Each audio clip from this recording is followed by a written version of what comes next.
The last skill that's really going to get you through lesson 120 is going to be doing greater than, less than, and equal to when it comes to fractions. If you take a look at this first set of mixed numbers, the neat thing about this is if you look at the whole numbers, that's where I want you to look first.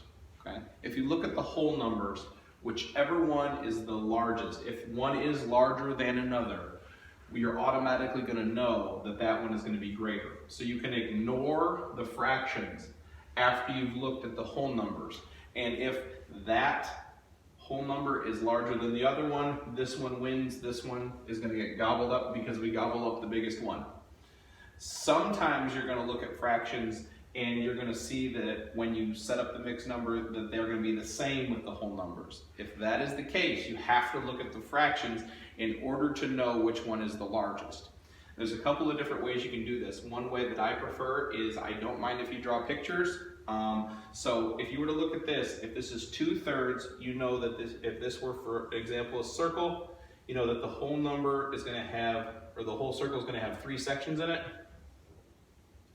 And 2 out of those 3 are shaded in.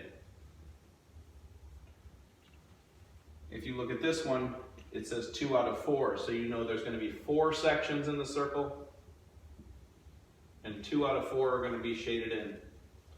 So if you were to look at the shaded part here, you can tell that the 2/3 is going to be larger than the 2/4. So that means that 7 2/3 is going to be greater than 7 2/4. Okay?